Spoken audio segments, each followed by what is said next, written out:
the need for focusing on mental health, because mental health and supporting mental health is, and on a personal level, and enhancing the capacity of the individuals to cope with mental health challenges is an important aspect of it.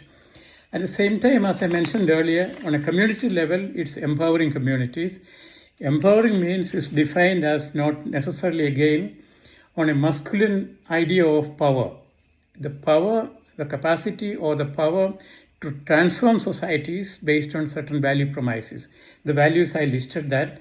So that is what we meant by strong communities. And also when you are looking at some of the broader issues, what are the main challenges professional social workers are facing today? In my introduction, sir mentioned that I am a critic of professional social work.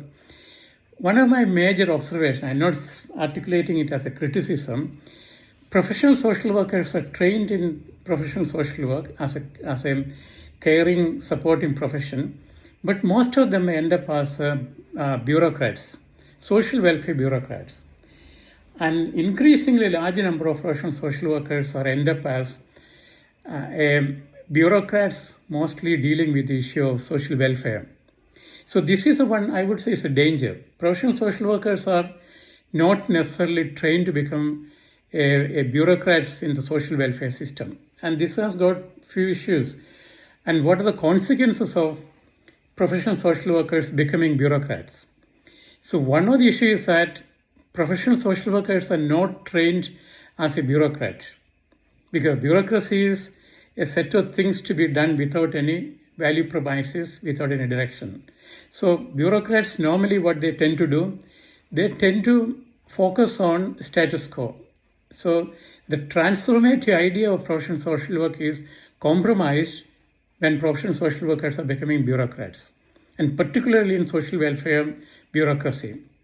And again, one of the dangers is that the sensitivity of dealing with individual as a person, as a community, that is quite often lost when professional social workers becoming bureaucrats in the social welfare system. I would say this is a danger.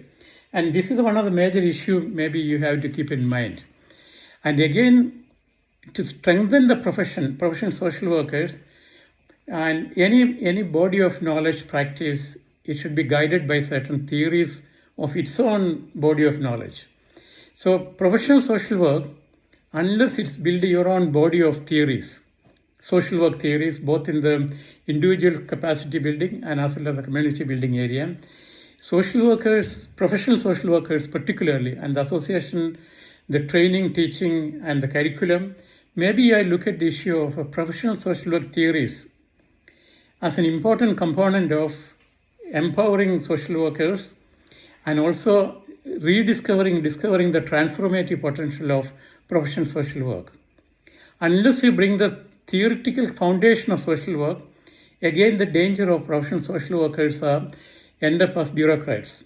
And this is happening extensively. And I would alert this as a danger for professional social workers going through. So what needs to be done?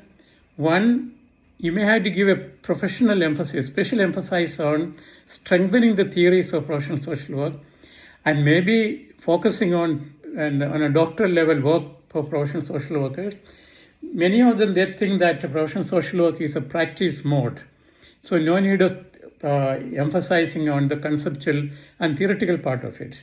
But the danger is that professional social work as a body of practice, body of knowledge, they tend to become a bureaucratic setup. So this is a danger, again, emphasizing that.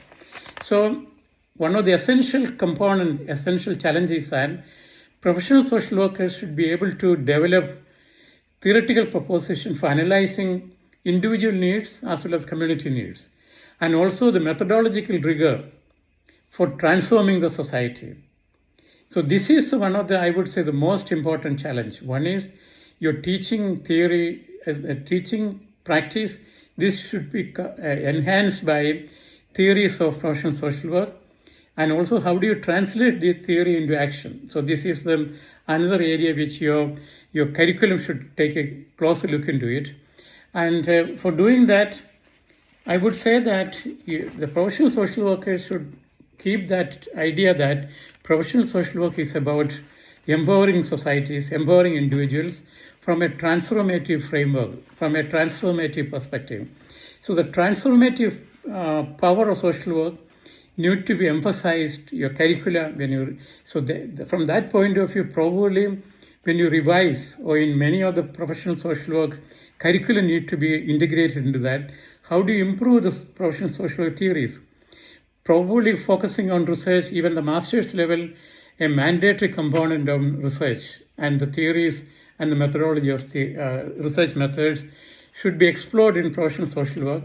And I understand that not everybody get into the research part of social work, but even if you are not getting into the professional social workers, the research component, but the issue of critical reflection in social work, and the critical reflection strengthen the theoretical proposition, and also the practice strengthen the capacity for a critical reflection. So this is what I emphasize that. So what I wanted to, in summary, what I wanted to say is that professional social work is a helping profession, but we have to go beyond that. Professional social work has got a transformative capacity. That transformative capacity should be strengthened in your teaching, in your syllabus, in your practice. And that can be strengthened only by strengthening the theoretical proposition of professional social work. When the theoretical proposition is not strengthened, one of the concern what we're noticing is that there is a concept called Veblen's concept of trained incapacity. You're trained in doing transformative work, but at the same time, you end up in doing as a bureaucrat. So the division between the crisis or a conflict between being a transformative professional and being a bureaucrat. That phenomenon is called trained incapacity, because professional social workers are not trained to do a bureaucratic proposition. That is not the basic orientation. So this trained incapacity can create other professional difficulties. I'm not getting into the detail. There's a lot of work in the area of what is the impact of trained incapacity in professional social work. So I just highlighted some of the issue. In summary, what I want to say is that professional social work is a transformative potential for the professional social work that need to be highlighted. That is based on certain value proposition, the value of social equity, justice, and human rights. So these are the main binding values of social work. This is what is distinguished professional social workers from other profession. This you have to keep in mind. So in the Kerala context, probably professional social workers should be at the forefront of social analysis, and the capacity of professional social workers to understand the social systems. And also, you're getting involved in the greater areas of, for example, in public health, social welfare, social justice issues, child welfare issues, mental health issues, and sustainable development issues. Now, particularly environmental crisis and social work. How do you utilize your transformative power to be active agent in the area of environmental crisis? So these are some of the emerging opportunities of professional social work. And I stop by saying that you should take a look at your professional social work syllabus and your teaching curriculum. And professional association has got to do a great deal of job. And this kind of reflections and opportunity and forums are an immediate and important step towards that direction. And I stop. I thank you very much. And I'll be happy to take if there are any questions. Otherwise, thank you.